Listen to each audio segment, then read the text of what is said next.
Hi hello ವೀಕ್ಷಕರೇ, welcome back to my YouTube channel. ಹೇಗಿದ್ದೀರಾ ಎಲ್ಲರೂ? ಐ ಹೋಪ್ ಎಲ್ಲರೂ ಕೂಡ ಚೆನ್ನಾಗಿದ್ದೀರಾ ಅಂತ ಅನ್ಕೊಳ್ತಾ ಇವತ್ತಿನ ವಿಡಿಯೋನ ಶುರು ಮಾಡ್ತಾ ಇದ್ದೀನಿ ಸ್ನೇಹಿತರೆ. ಅದಕ್ಕೂ ಮುಂಚೆ ತಾವೇನಾದ್ರು ಮೊದಲನೇ ಬಾರಿ ಚಾನಲ್ನ ವಿಸಿಟ್ ಮಾಡಿದರೆ ತಪ್ಪದೆ ಚಾನಲ್ನ ಸಬ್ಸ್ಕ್ರೈಬ್ ಮಾಡ್ಕೊಳ್ಳಿ. ಹಾಗೆ ವಿಡಿಯೋಸ್ ಇಷ್ಟ ಆದರೆ ಲೈಕ್ ಮಾಡೋದನ್ನು ಮರಿಬೇಡಿ. ವಿಡಿಯೋ ಬಗ್ಗೆ ಅನಿಸಿಕೆ ಅಭಿಪ್ರಾಯಗಳನ್ನು ಕೂಡ ಕಮೆಂಟ್ ಮುಖಾಂತರ ಶೇರ್ ಮಾಡ್ಕೊಳ್ಳಿ ಸ್ನೇಹಿತರೆ. ಬನ್ನಿ ಸ್ನೇಹಿತರೆ, ಹಾಗಾದರೆ ಇವತ್ತಿನ ವಿಡಿಯೋನ ಶುರು ಮಾಡಿಬಿಡೋಣ. ಜೀವನದ ಪಾಠ. ಎಷ್ಟು ತಾಳ್ಮೆಯಿಂದ ಇರುತ್ತೀರೋ ಅಷ್ಟು ಅಗ್ರಸ್ಥಾನ, ಎಷ್ಟು ದೂರ ಇರುತ್ತೀರೋ ಅಷ್ಟು ಗೌರವ, ಎಷ್ಟು ಕಡಿಮೆ ಮಾತಾಡುತ್ತೀರೋ ಅಷ್ಟು ಮನಃಶಾಂತಿ, ಎಷ್ಟು ಕಡಿಮೆ ಆಸೆ ಪಡುತ್ತೀರೋ ಅಷ್ಟು ಪ್ರಶಾಂತತೆ, ಎಷ್ಟು ಕಡಿಮೆ ಮಾತನಾಡುತ್ತೀರೋ ಅಷ್ಟೇ ಬೆಲೆ. ಇದುವೇ ಜೀವನದ ರಹಸ್ಯಗಳು. ಹೌದಲ್ವಾ ಸ್ನೇಹಿತರೆ? ಯಾರ್ಯಾರೆಲ್ಲ ಈ ಒಂದು ಮಾತುಗಳ ಸತ್ಯ ಅಂತ ಒಪ್ಕೊಳ್ತೀರಾ ಅವರೆಲ್ಲ ವಿಡಿಯೋಗೆ ಲೈಕ್ ಮಾಡೋದನ್ನ ಮರಿಬೇಡಿ ಸ್ನೇಹಿತರೆ. ಯಾಕಂದ್ರೆ ಇದು ಪ್ರತಿಯೊಂದು ವಿಷಯದಲ್ಲೂ ಖಂಡಿತವಾಗ್ಲೂ ನಿಜ.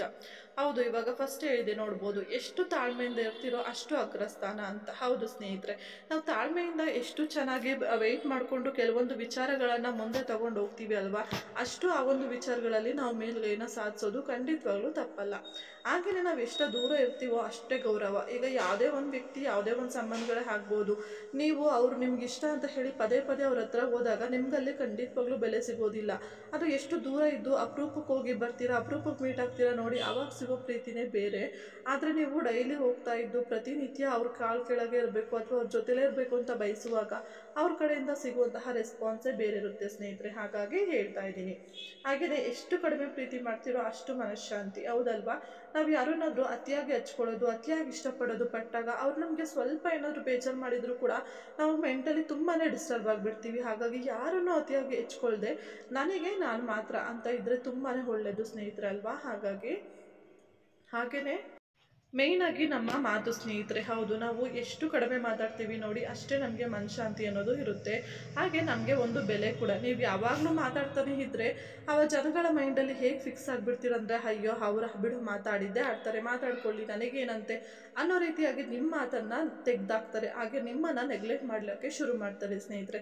ಹಾಗಾಗಿ ಮಾತಾಡಿದರೆ ಒಂದು ಅರ್ಥ ಇರಬೇಕು, ಆದರೆ ಯಾವಾಗಲೂ ಕೂಡ ಮಾತಾಡ್ತಾನೆ ಇರಬೇಕು ಅಂತ ಅಂದ್ಕೊಳ್ಳೋದು ಖಂಡಿತವಾಗ್ಲೂ ತಪ್ಪಾಗುತ್ತೆ. ಅಂತಹ ಪರಿಸ್ಥಿತಿಯಲ್ಲಿ ನಿಮ್ಮ ಒಂದು ಮಾತಿಗೆ ಬೆಲೆ ಅನ್ನೋದು ಖಂಡಿತವಾಗ್ಲೂ ಸಿಗೋದಿಲ್ಲ ಸ್ನೇಹಿತರೆ. ನಾನಿವಾಗ ಏನೆಲ್ಲ ಹೇಳಿದೆ ನೋಡಿ, ಇದಿಷ್ಟು ಕೂಡ ನಮ್ಮ ಪ್ರತಿನಿತ್ಯದ ಜೀವನದಲ್ಲಿ ನಾವು ಪಾಲನೆ ಮಾಡ್ತಾ ಹೋದಷ್ಟು ಕೂಡ ಖಂಡಿತವಾಗ್ಲೂ ನಮ್ಮ ಜೀವನದಲ್ಲಿ ನಾವು ಕೂಡ ನೆಮ್ಮದಿ ಅನ್ನೋದನ್ನ ಕಂಡುಕೊಳ್ಬಹುದು. ಹಾಗೆ ಬೇರೆಯವರು ನಮಗೆ ಮಾಡುವಂತಹ ಅವಮಾನದಿಂದ ಕೂಡ ನಾವು ದೂರ ಉಳಿಬೋದು ಅಂತ ನನಗನ್ಸುತ್ತೆ ಸ್ನೇಹಿತರೆ. ಇಷ್ಟು ಹೇಳ್ತಾ ಇವತ್ತಿನ ವಿಡಿಯೋನ ಮುಗಿಸ್ತಾ ಇದ್ದೀನಿ. ಈ ಒಂದು ವಿಡಿಯೋ ತಮಗೇನಾದ್ರು ಸ್ವಲ್ಪ ಆದರೂ ಇಷ್ಟ ಆಗಿದ್ದರೆ ವಿಡಿಯೋಗೊಂದು ಲೈಕ್ ಮಾಡಿ, ಹಾಗೆ ಚಾನಲ್ ಸಬ್ಸ್ಕ್ರೈಬ್ ಮಾಡಿಕೊಂಡು ವಿಡಿಯೋ ಬಗ್ಗೆ ಅನಿಸಿಕೆಗಳನ್ನ ಕಮೆಂಟ್ ಮುಖಾಂತರ ಶೇರ್ ಮಾಡಿ ಸ್ನೇಹಿತರೆ. Thank you for watching. ಮತ್ತೆ ನೆಕ್ಸ್ಟ್ ವಿಡಿಯೋದಲ್ಲಿ ತಮ್ಮೆಲ್ಲರಿಗೂ ಸಿಗ್ತೀನಿ. Thank you.